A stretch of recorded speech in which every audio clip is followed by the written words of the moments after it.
What's up, everybody? It's Alex from Heavy New York, and on the phone we got Joe Bouchard on here. Thank you so much for your time today, man. I appreciate it.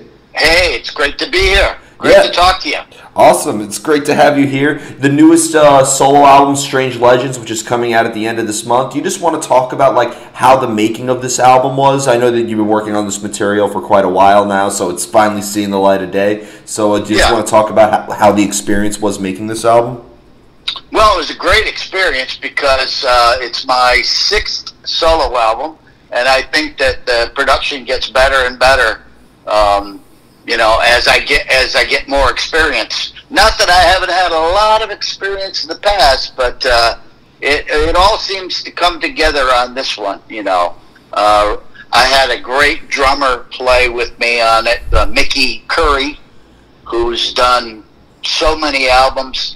He plays with Bryan Adams up in Canada quite a bit, but he's played on a lot of great records like Alice Cooper, Feed My Frankenstein. Oh, wow. And one of my favorite sounding records is The Cult. I didn't like The Cult because I thought they stole our name. Oh. But I love the sound of the album Sonic Temple. Yeah. You know that album? Yep. Yeah. That's a great fantastic album. And Mickey played all the drums on that album. So it was a no-brainer when I met his brother at an open mic, and Todd Curry said, "Hey, you should get my brother Mickey to play drums." And so it really made the whole production of the album real easy. Yeah. I mean, the idea is, when I get the right songs in the right order, then I start thinking, well, this could be an album. And every couple of years, I'm always putting together a set that might be a solo album. So that's how this came about. Even though it is a solo album and it has, your name on it, I'd imagine, because, you mentioned working with other members and stuff like that, there is a lot of outside influence that helps you with the making of it, right? Yes, that's true.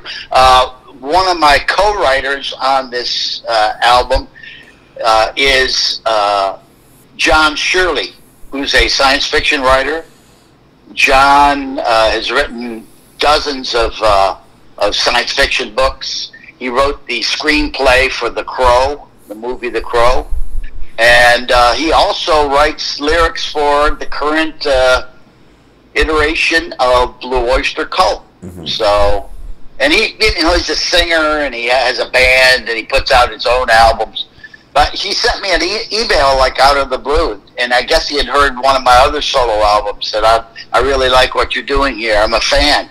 And I said, hey, send me some lyrics. So the next day, he sent me a half a dozen different lyrics for songs, and two of them ended up on this album. One is called She's a Legend, which is going to be the next single that comes out, and another song called Bottom for the Bottomless, which is, I kind of leaned in a prog rock direction on Bottom of the Bottomless, because it's like an epic song with different sections and 27 minutes keyboards. Long. Yeah, no, it's not that long. It's like 6 minutes, but I tried to keep the songs pretty compact so that the album really hits you hard, and well, that's how it came together. Could these songs, Bottom for the Bottomless and She's a Legend, almost serve as a representation of what this whole album would sound like, or is that just scratching the surface? Because I feel like your guitar style is fairly experimental. They're sort of in the moody kind of Blue Oyster Cult style. A lot of people say, hey, you sound like you're playing, you wrote this for Blue Oyster Cult. Well, I really didn't, but, it's part of my background. And, I guess it's in my blood, I'll even try not to sound like Blue Oyster Cult, and it comes out like something they might do. But I think the whole album is actually a little more high energy, and a little more gritty and just rocks hard, from top to bottom. There's I take that back. There's two ballads, that happened sort of towards the end of the album. But I just got the CD day before yesterday, and I put it on my home player, and I really hadn't listened to it in CD form, you know, what it was going to sound like through the home stereo, and it rocks hard. It really is a good rocking album. That's awesome. Do you take like a new approach to every single solo album that you make, or like, and really like, is the mind frame different depending on like, you know, when you were writing stuff for Blue Oyster Cult versus, you know, your solo stuff? Is there like a different mind frame depending on every album you're working on? Is there a usual maybe method behind the madness that applies to everything? Well, I think the last two, this one, the fifth album called Play in History, have similarities. I'm feeling stronger about being a songwriter. Nothing, you know. Before that, I was kind of doing more acoustic style music, or sort of leaning in that direction. I think I found out that I'm not really that acoustic troubadour type. That I really have to do what I do best, which is the hard rock tunes that I just love to do, you know. I mean, that may change. Maybe in the next one I'll go all troubadour. But I'm having fun, and I like doing this where I don't have to. I produce myself, so I'm self-produced on this, and you know, I can take it in any direction I want, you know. And just the last two seem to be the more rockin' and solid concepts on the songs. Not a lot of loose ends here and there. Sometimes when you're self-producing, you kind of get into yourself, and you don't you know, you just want to do what you think is right at the time. But this one, I really sort of honed the tracks, and I think it's going to be really good. So far, it's doing great. Just one single was out about a week ago, and it's called "Forget About Love," and it rocks hard. People thought, "Oh, Forget About Love, it's going to be one of these sappy ballads." No, not at all. Never judge a book by its cover, and never judge a book by its title either. Yeah. Does theory ever play a role into your guitar work at all? Like, do you have a classical background in which you always incorporate into it, or do you tend to improvise and you're more on the self-taught side? You know, the last two albums, I'm more writing solos. So when I play a guitar solo, I've usually thought it out ahead of time. I do have a degree in music. I got a degree way back when you couldn't even study guitar. Wow. In college. So I was a piano major. I actually studied piano. I got a degree from Ithaca College in piano. And then I went right from there to rock and roll. And tried to forget everything I learned in school. Because the Blue Oyster Cult guys, they were kind of like street musicians, you know? They play by ear mostly, you know. Mm-hmm. But I'm getting a little bit more, as a producer, I'm getting a little bit more scientific about, you know, how I want those melody, those solos, like Lynyrd Skynyrd, for example. Their solos are so memorable because they have such great melodies in them. And that was part of their idea when they came out, that their solos wouldn't be just wild improvisations, but every note had a purpose, you know. Yeah, because I think when it comes to like a guitar solo, you want to make every note count. If you're just shredding for 2.5 minutes, it's not going to make as much of an impact as maybe like a 15-second long guitar solo with some notes being sustained or something like that. Yeah, at the time it feels great, but when you look at it, you know, some of the other records I've done, I look back and say, what was I thinking, you know? So I want the solos and all the parts to have, you know, really great structure, that they couldn't be anything else but what it is, you know. When you look at the entirety of your catalog, whether it's the stuff you've done with Blue Oyster Cult, or even your solo stuff from The Power of Music or New Solid Black, or like, is it almost kind of like a self-portrait in a way, maybe like a reflection of who you are at that particular time? I guess, I don't think of it that way when I'm doing it. I'm just thankful, very thankful that, I grew up in the analog, tape machine era, and the tools that we have now to make a rock record are, it doesn't always have to be hip hop or or alternative or whatever. You could make a really rockin' record on these computers. So you just have to go through the process of learning the software. I know I'm kind of nerdy. I'm kind of nerdy deep down inside. What's in your favor? I love to take the tutorials and lately I've been doing a lot of videos, and I learned how to use Final Cut Pro, so I'm editing videos pretty much every day. Since we had the lockdown, I've sent a lot of videos out to charity causes. I've been busier than ever. When the lockdown first started, I was like, oh, this is great. I get a chance to write, and I can practice, and play some different instruments that lately I've been obsessed with playing the trumpet, which is a very hard instrument.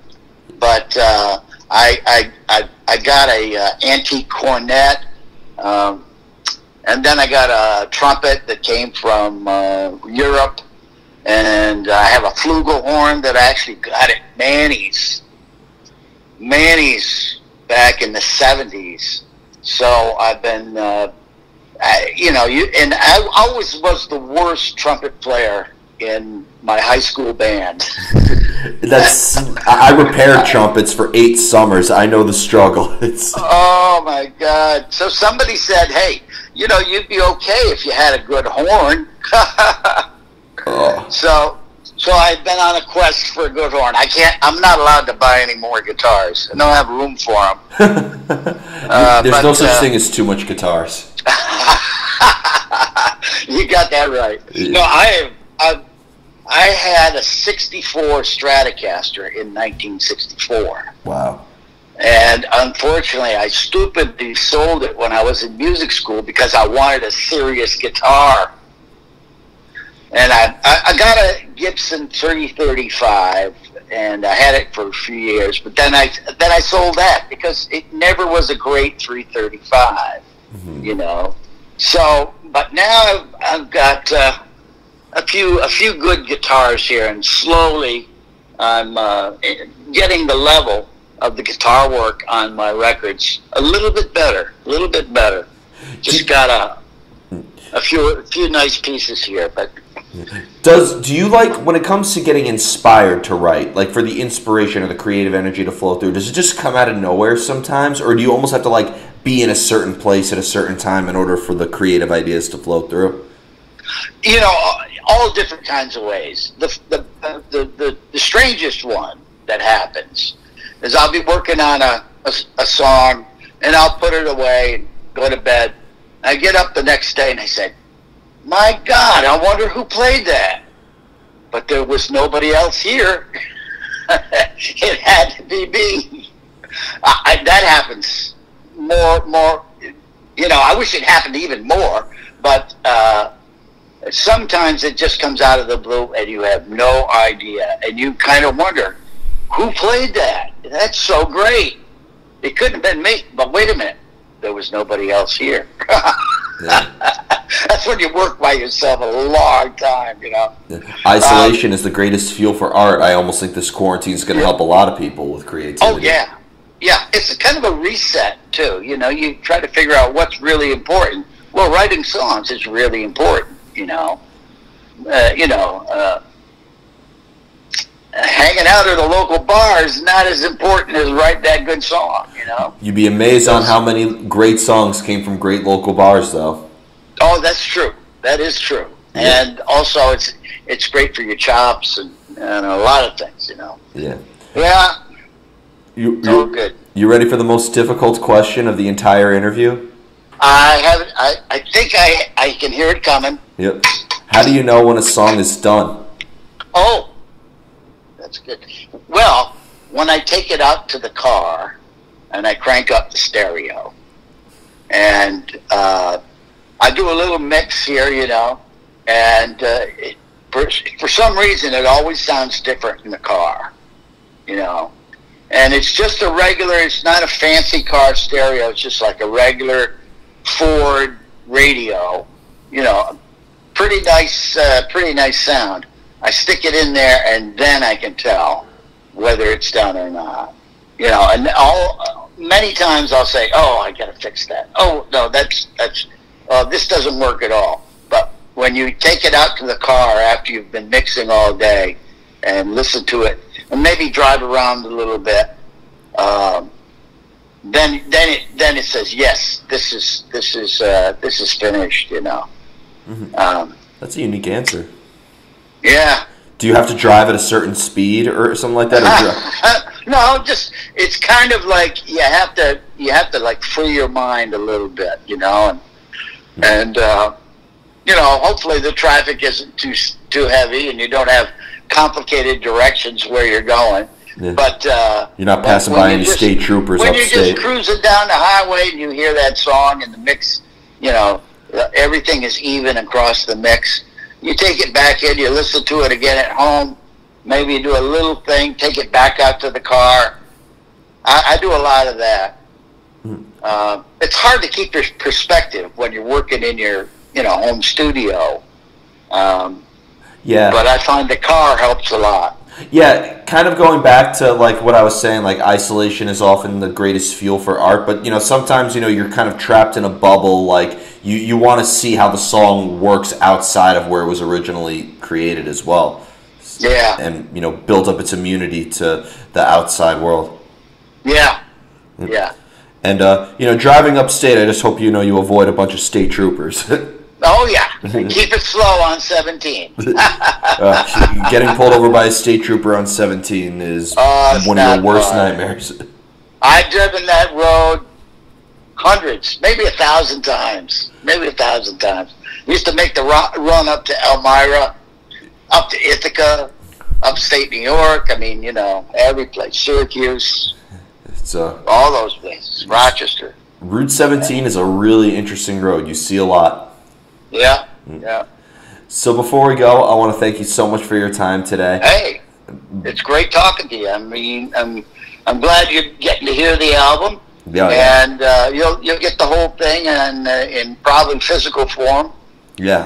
At the end of the month. So yeah. I'm looking forward to it. Is there just, you know, obviously thanks to the virus that shall not be named on this outlet, but do you think that maybe, you know, you could be taking some of this material live anytime soon or something like that when, you know, shows start happening? So. I hope so. The songs just you know, really play themselves and they feel great. I've been just doing videos for them, and, you know, you get to play the song a lot when you're doing it that way, and you know, everything's just falling together really good. Fun to sing, too. Mm-hmm. I just am having a lot of fun singing the song. So, yeah, as soon as shows open up, I will be out there. And I think there's going to be a great demand for tickets when things open up, because how many you know, streaming videos at home can you watch? You know, and you know what I miss the most?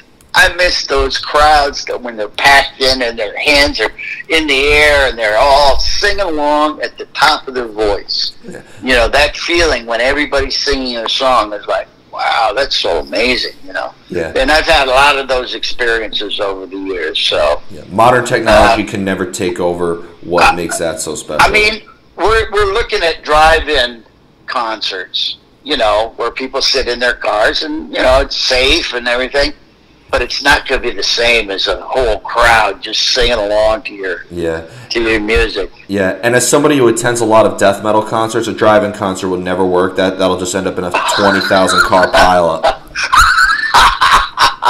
You got that right. Yeah. You got that right. Saves a fortune on pyrotechnics, but still not a good idea. Yeah. Yeah. But yeah, thank you so much. And kind of going back to what you said, there'll be a demand for concerts. Not to jinx it and not what I think when all this is over, not today, not tomorrow, but when this is over, we'll have the best era of music ever. People are writing. People are hungry for it. So yeah, it's really and there will definitely be a resurgence, and who knows? Maybe some brand new stuff that you can't even dream of, Yeah, people are searching for new music. Like, this is the time to do it. Yeah. Awesome. Well, thank you so much, Joe. Everybody, we're here. Thank you, Alex. Oh, thank you. Everybody, we are here with Joe Bouchard, Strange Legends, coming out at the end of the month. Be sure to pick that up. This is Alex from Heavy New York, and we will see you next time.